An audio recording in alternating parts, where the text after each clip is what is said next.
కొంత రాజకీయ హాస్పిటల్ అక్కడ నుంచి డాక్టర్ ఏమన్నారు, సో రవిచంద్ర హాస్పిటల్ ట్రీట్మెంట్ ఇచ్చింది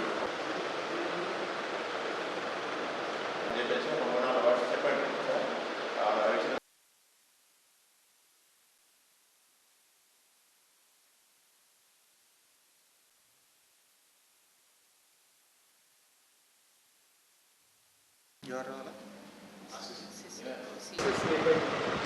గ్రేట్ బైట్ లాగా కట్లపాము లాగా.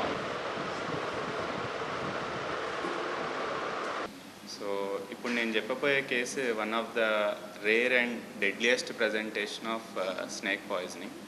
రేర్ అండ్ డెడ్లియెస్ట్ అని ఎందుకు అంటున్నానంటే, ఈ కేసులో హిస్టరీ ఆఫ్ స్నేక్ బైట్ అనేది లేదు. సో స్నేక్ బైట్ హిస్టరీ ఏం లేదు. ఓన్లీ కంప్లైంట్ వచ్చేసి స్టమక్ పెయిన్ ఒక్కటే ఉండింది.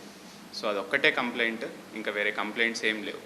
సో మన దగ్గరికి కేసు తీసుకొచ్చే టైంకి చైల్డ్ ఆల్మోస్ట్ కోమాలో ఉన్నాడు అండ్ న్యూరో పారాలసిస్లో ఉండిండ అండ్ రెస్పిరేటరీ ఫెయిల్యూర్లో ఉన్నాడు.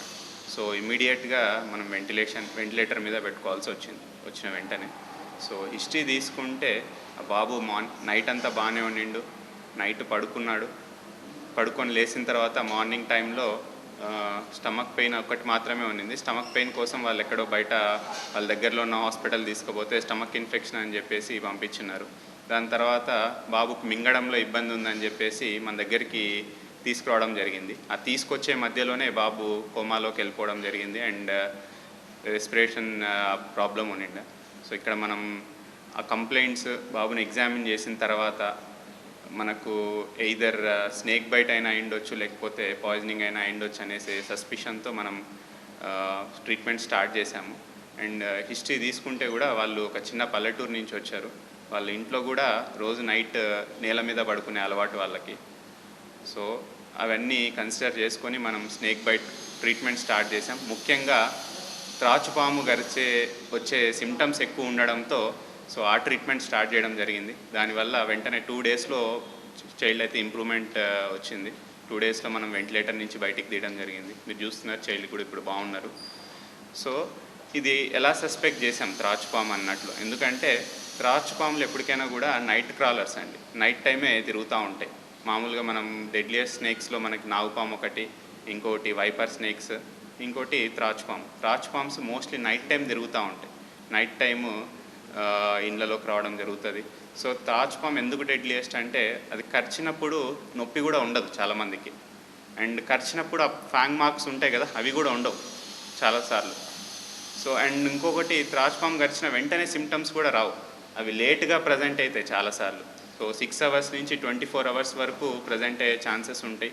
సో అందరికీ న్యూరోపారాలసిస్ లాగా ప్రజెంట్ అవ్వాలని లేదు. ఈ కేసు లాగా స్టమక్ పెయిన్తో స్టార్ట్ అవ్వచ్చు. సో ఇది ఐడెంటిఫై చేయడం ఒక ఇంపార్టెంట్ థింగ్ ఇట్లాంటి సిచ్యువేషన్లో. ఇది నార్మల్గా చాలామంది స్టమక్ పెయిన్, స్టమక్ ఇన్ఫెక్షన్ అను, అపెండిసైటిస్ అను అలా ట్రీట్మెంట్ డిలే చేస్తూ ఉంటారు. సో మనం ఇమ్మీడియట్గా ఐడెంటిఫై చేయడం బాబుకి చాలా ఉపయోగపడింది. సో ఇంప్రూవ్మెంట్ కూడా తొందరగా 2 డేస్లోనే రికవర్ అయ్యిండు బాబు. సో ఇది గ్రేట్ బైట్కి డిఫరెంట్ ప్రోటోకాల్ ఉంటుంది. నార్మల్ స్నేక్ బైట్తో పోలిస్తే కొంచెం డిఫరెంట్ ప్రోటోకాల్ ఉంటుంది. సో దాంతో ట్రీట్మెంట్ చేయడంతో బాబు 2 డేస్లో ఇంప్రూవ్ అయిపోయింది. డిశ్చార్జ్ చేస్తున్నాము, సో బాగున్నాడు కాబట్టి. సో జనరల్ అవేర్నెస్ ఏంటి అంటే, నైట్ టైం పల్లెటూర్లలో కింద పడుకుంటూ ఉంటారు, పిల్లలతో సహా అందరినీ నేల మీద పడుకోబెడుతూ ఉంటారు. సో ఇది వర్షాకాలం కాబట్టి పాములు బయట తిరిగే అవకాశం చాలా ఎక్కువ ఉంటుంది.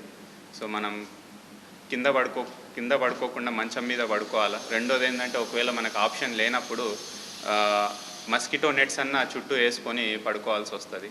నైట్ టైమ్స్ తిరిగే ముందు కొంచెం టార్చ్ లైటో ఫోన్తో లైట్ వాడుకొని బయట తిరగాల్సి వస్తుంది. రెండోది చాలామంది చేసే మిస్టేక్ ఏంటంటే, పాముని చూసినా కూడా దాన్ని చంపిన తర్వాత చేతో పట్టుకుంటూ ఉంటారు. ఆ మిస్టేక్ అసలు చేయొద్దు. పాము చనిపోయిన తర్వాత కూడా రిఫ్లెక్సెస్ ఉండి చనిపోయిన తర్వాత ఆ రిఫ్లెక్సెస్ వల్ల పాము వెంటనే కాటేసే ఛాన్స్ ఉంటుంది. సో చనిపోయిన తర్వాత కూడా పాముని ఎప్పుడు పట్టుకోవద్దు. రెండోది, ఊర్లలో చాలామంది పాము గరిచిన తర్వాత దాని మీద కాల్చడమో లేకపోతే టైట్గా కాల్కి టైట్గా బ్యాండేజ్ చేయడమో కట్టడమో చేస్తూ ఉంటారు. అది అస్సలు చేయొద్దు. పాము గరిచిన వెంటనే ప్యానిక్ అవ్వకుండా దాన్ని లెగ్ని ఇమ్మొబిలైజ్ చేయడానికి ట్రై చేయాలి. ఇమ్మొబిలైజ్ అంటే ఒక స్టిక్ తీసుకొని అది కాల్కి మొత్తం కట్టేసి దాన్ని కదలకుండా చేసి తర్వాత వెంటనే హాస్పిటల్కి తీసుకోవాలి. అది తప్ప ఇంకా వేరేవేం చేయొద్దు. మా స్టాఫ్, పిఐసియు స్టాఫ్, ఇంకా మా డిఎంఓస్ చాలా కష్టపడినారు ఈ కేసుతో. మేము జస్ట్ అడ్వైజ్ ఇచ్చేవాళ్ళమే, వాళ్ళు చాలా బాగా చూసుకున్నారు. మా సపోర్టింగ్ స్టాఫ్ మా పిఐసియు స్టాఫ్ సిస్టర్స్ బాబుని 2 రోజులు జాగ్రత్తగా చూసుకున్నారు కాబట్టే తొందరగా బయటికి రావడం జరిగింది. నా పేరు డాక్టర్ మోనికా. రవి హాస్పిటల్లో కన్సల్టెంట్ పీడియాట్రిషియన్గా వర్క్ చేస్తున్నాను. బాబు వచ్చినప్పుడు చాలా అసలు స్పృహలో లేకుండా ఉండిన్నాడు. చాలా ఇబ్బందికరంగా, శ్వాస తీసుకోవడానికి కూడా ఇబ్బందికరంగా ఉండిన్నాడు. ఆ ముందు రోజు నుంచి కంటే మార్నింగ్ నుంచే ఎక్కువ సిమ్టమ్స్ అనేది ఉండిన్నది. వెంటనే వెంటిలేటర్ అవసరం కూడా ఉన్నది. అండ్ ఉన్న లక్షణాలను బట్టి కూడా మనము స్నేక్ బైట్కి తగ్గట్టు ట్రీట్మెంట్ కూడా ఇచ్చేసాం.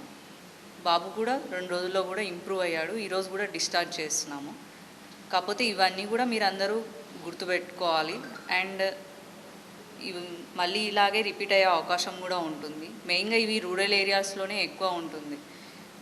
పాముని చూసుకోలేకపోవడము, ఇంట్లో సరిగా చూడలేకపోవడము, బయట ఎక్కువ పడుకున్నప్పుడు కూడా చూడలేకపోవడము, ఇవన్నీ కూడా రిపీట్ అవుతూ ఉంటాయి.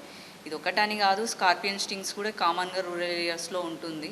సో ఇవన్నీ కూడా మెయిన్గా తల్లిదండ్రులు గుర్తుపెట్టుకోవాలి. ఈ విధంగా కాటేయడం వల్ల వాళ్ళు రాత్రిపూట చెప్పలేకపోయి ఉంటారు, అది మనకు తెలియదు. మనకు తర్వాత నెక్స్ట్ డే ఉన్న లక్షణాలను బట్టి కూడా తెలుస్తుంటుంది. సో ఎప్పుడైనా రాత్రి పడుకునేటప్పుడు మొత్తం అంతా చూసుకొని, అంతా క్లీన్ చేసుకొని, అండ్ బయట పడుకునేటప్పుడు కూడా జాగ్రత్తగా ఉండాలి.